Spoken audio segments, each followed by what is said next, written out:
നിങ്ങളുടെ മനസ്സിലിരിപ്പ് എന്താണെന്ന് എനിക്ക് മനസ്സിലായി. സംഭവം നടന്നിട്ട് ഇപ്പൊ 1 മാസം കഴിഞ്ഞു.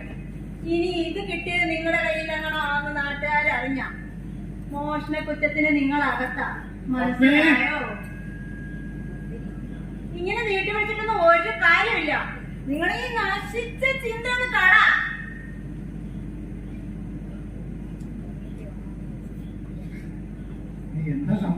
ഇല്ല, രണ്ടാളും പിന്നെ പഴകിട്ടോ. കേട്ടാ, നിങ്ങൾ ഇങ്ങനെ വിഷമിച്ചിരുന്നിട്ട് ഒരു കാര്യമില്ല. ഇതെല്ലാം പടച്ചോന്റെ ഒരു കഴിയല്ലേ? ആ മാധവേട്ടന് തന്നെ എന്തെല്ലാം പരീക്ഷണങ്ങളാ ദൈവം കൊടുത്തത്. അത്ര തന്നെ അങ്ങനെ പറഞ്ഞു കൊടുക്കറല്ല. ഞാൻ ഇതെന്തോ പറഞ്ഞേട്ടാ. സുധകേട്ടാ, നിങ്ങൾ ഇങ്ങനെ വിഷമിച്ച് നിൽക്കാതെ നിങ്ങൾ അമ്പലത്തിലൊക്കെ പോയി നല്ല രീതിയിൽ ഒന്ന് പ്രാർത്ഥിക്കും. മനസ്സിന് ഒരു സുഖം കിട്ടും. നിനക്ക് പറഞ്ഞാൽ മനസ്സിലാവില്ല ആ കുടുംബത്തിന്റെ ഇപ്പോഴത്തെ അവസ്ഥ.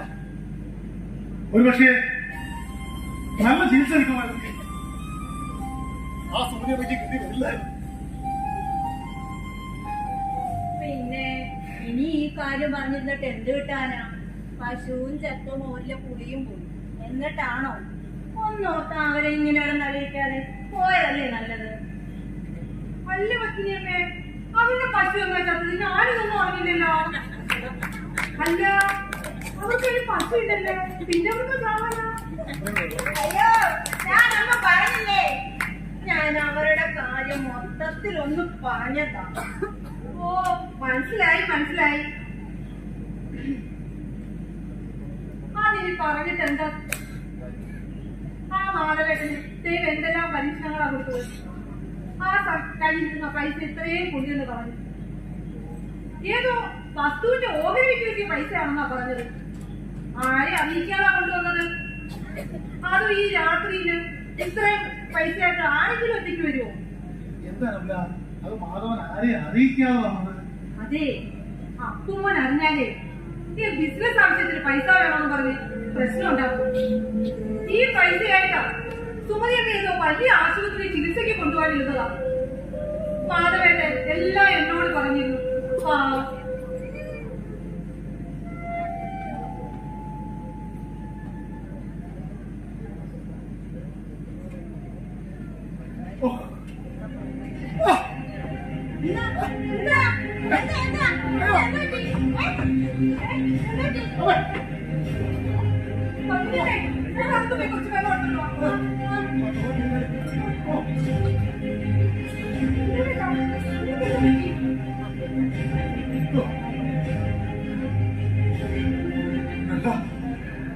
എനിക്കത് ചെയ്യണം.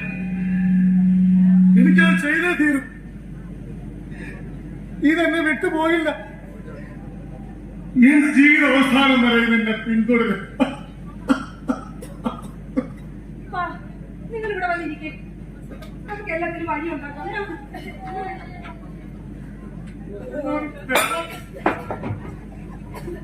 ഭ്രാന്ത് പിടിച്ചിരിക്കുമ്പോൾ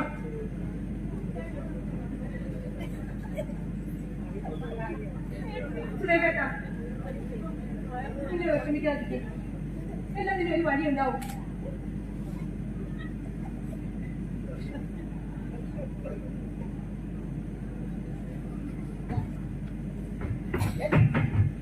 പിന്നെ ഇനിയും നിങ്ങൾക്ക് തെരഞ്ഞു കൊടുക്കാനുള്ളതല്ലയോ? ഇതേ കുറച്ച് ദണ്ണമുണ്ട്, കാശുമായിട്ട് വേണ്ട സാധനമുണ്ട്.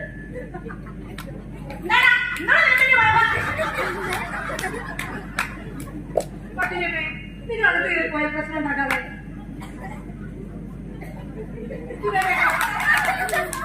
പ്രശ്നം ഒന്നുകൊണ്ട് ചിന്തിക്കല്ലേ. അവിടെ വീട്ടിൽ ഒറ്റയ്ക്ക് പോകണു. ഞാൻ വീട്ടിലോട്ട് പോട്ടെ.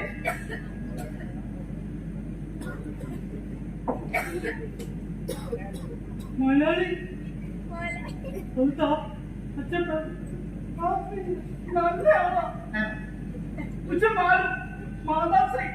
നല്ലതല്ല.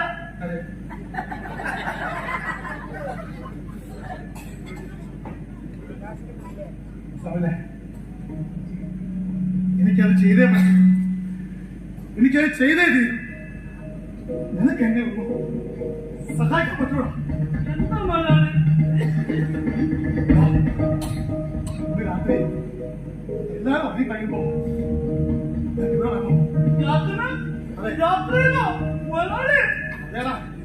സച്ച് ബോൾന രാത്രി തന്നെ.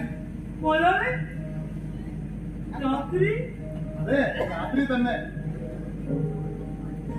ഞാൻ ഒരു സാധനം ചെയ്ത് തരും. അത് ആരും അറിയാതെ ഒരിടത്തെത്തിക്കണം. രാത്രി മുതലാളി പൊടിച്ചേട്ടനും സുധീർ ചേട്ടനും പഴയുടെ മുമ്പിൽ തന്നെ കാണാം. അപ്പോഴൊന്നും ഫോട്ടോ അവന്മാർ 7 മണിക്ക് ഓഫാവണ അത് കാര്യാക്കണ്ട. നീ വന്നാ മതി. തരുന്ന സാധനം ശ്രദ്ധിച്ചു കൊണ്ടുപോകും. എന്ത് സാധനം മുതലാളി? ഒന്നും നീ പറയണ്ട, ഒന്നും അറിയണ്ട. അറിയുന്നത് കൊണ്ടുവച്ചാ മോനെ എന്നെ കാത്തിരിക്കും. കുടുംബാക്കി ദിവസം 1 മണിയാകുമ്പോഴാണോ? പോടാ, പോ. ആശ്വാസമായി. അത് കൃത്യമായ സ്ഥലത്ത് എത്തിച്ചേരുമല്ലോ.